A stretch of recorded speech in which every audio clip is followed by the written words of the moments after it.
Today's video is brought to you by the novel 9/10.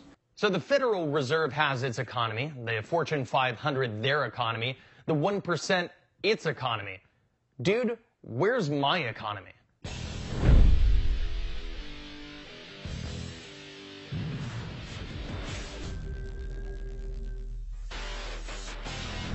You're watching AMTV News. I'm your anchor, Topher Morrison. It's Friday, April 5th, 2013.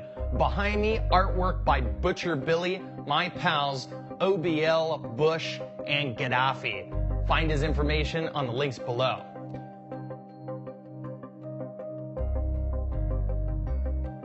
They say the economy is back. Kinda.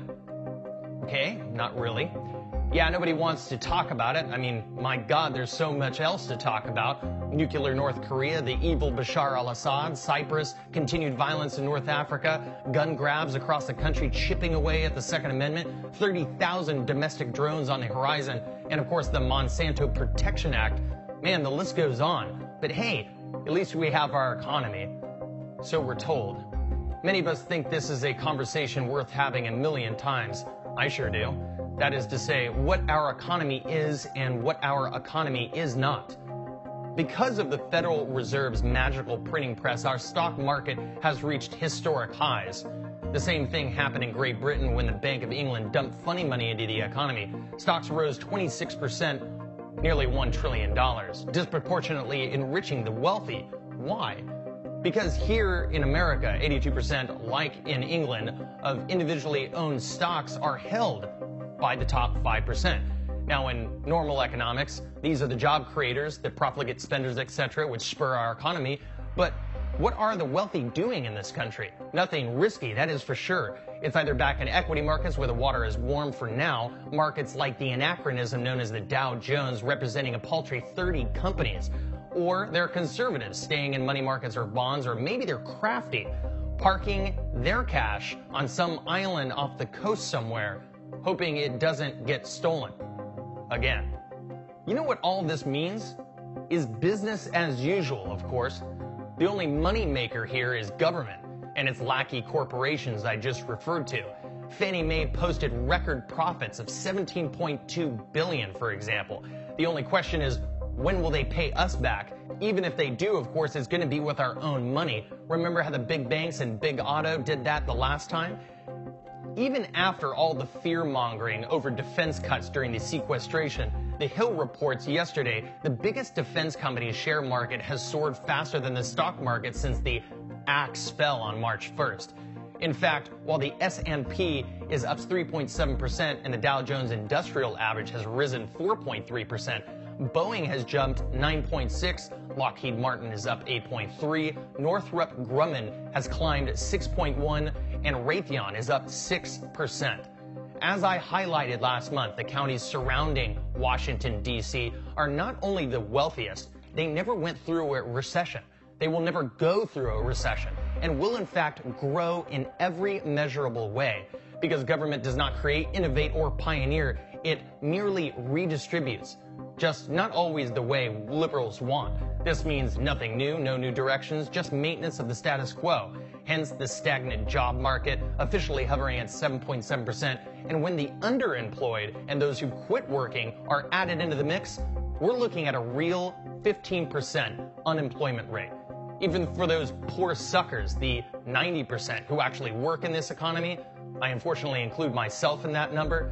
For those suckers who don't get a real job in the black market, there are the gray markets of fraud, which a Wall Street insider estimates to be as large as 10 to 15% of the U.S. economy. Rather than regulators, which Senator Elizabeth Warren exposed to be entirely inept, it is short sellers and journalists which expose fraud in America. The former get rich by knowing the game is rigged, the latter get a Pulitzer and fame, but nothing gets done, and most definitely, nobody goes to jail. And guess what economic prospects we can expect to embrace? Since 1966, the bottom 90% of American workers grew wages by a whopping $59. Now, you always have to start somewhere. Zero will, of course, always be the starting line. But when, as Liberty Blitzkrieg points out, the top 10% By the same measures, grew income by $138,000, an increase of over 84% over 1966. You know something is awry and our culprit is obvious. The Fed and its central banking cronies across the developed world are tanking the planet while trying to carefully manage a worldwide currency war. The international superclass is protected while the insidious inflation is creaming the international sucker class. This is the Federal Reserve's legacy, not heroism, as collusive publications have suggested. Carmen Reinhart and Ken Rogoff, it was presented last week, and it goes back. It goes all the way back to 1775, this hockey stick inflation. 100 years ago, in 1913, the Fed was created, and we've marked it with a vertical line there. Consumer prices now are about 30 times higher than they were when the Fed was created in 1913. And according to Rogoff and Reinhart, this pattern repeats itself across almost all countries. Yeah. Its legacy, since 4 rounds of quantitative easing and zero interest rate policy, is $5 for every $1 worth of economic growth. Here is a little exchange between Peter Schiff and Lou Dobbs last week to illustrate how articulate the two sides of this great debate are. However, you'll notice one person is as eloquent as he is wrong about the strength of this economy. Citizens all around the world have been suffering a deposit tax. I mean, think about the United States. How long have we had 0% interest rates in the United States? How much money have savers lost who keep their money in the bank because they haven't received any interest on their deposits all these years? And what about prices? Because the Federal Reserve is doing all this quantitative easing, food prices are going up, gas prices are going up, so deposits are losing value. At least with the tax in Cyprus, it was more honest. You know, we have this fractional reserve banking system throughout the world where banks only retain a small percentage of their actual deposits, and they rely on this government guarantee to stop the runs because customers are confident that the bank's not going to fail no matter how small its reserves are or how reckless its loan portfolio because of the government. But if people start to question that, because remember, these Cypriot accounts, they were also insured. And if people start to think, well, if it can happen in Cyprus, it can happen anywhere. It's not, you know, what happens in Cyprus stays in Cyprus. That is the concern that depositors all around the world, not only in Europe but here in the United States, start to get worried, and they go to the bank to withdraw their money. And if a significant number of people try to do that, the banks don't have the money. Yeah. But I think in those other countries, they're going to resort to a more insidious deposit tax. Inflation. I think you're going to see money printing all around the world, and that is going to destroy the value of bank deposits. I think savers need to realize that no matter what form it comes, savers are going to be sacrificed on the altar of stimulus. It's irresponsible.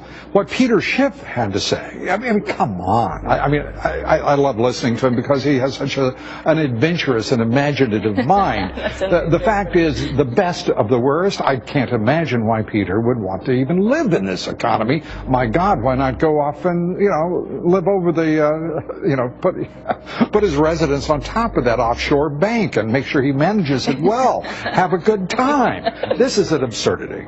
This is, if anything, right now, the United States, we have a market for which there is a premium for security and for responsibility. Yep. And as we listen to all of these sort of what I call the neocons of economics talk nonsense, the reality is that we're getting better, we're getting stronger, we are solidifying progress, and Cyprus won't even be a footnote a month from now. Right. The European Union is asserting leadership, and it is coming to its senses about how to build a better future. Wow, true story.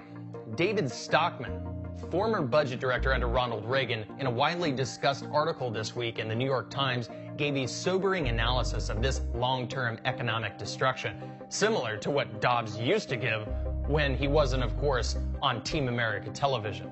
The following is from Stockman's article in the New York Times. Since the S&P 500 first reached its current level in March of 2000, and the Fed has expanded its balance sheet sixfold to $3.2 trillion from $500 billion, economic output has grown by an average of 1.7% a year, the slowest since the Civil War.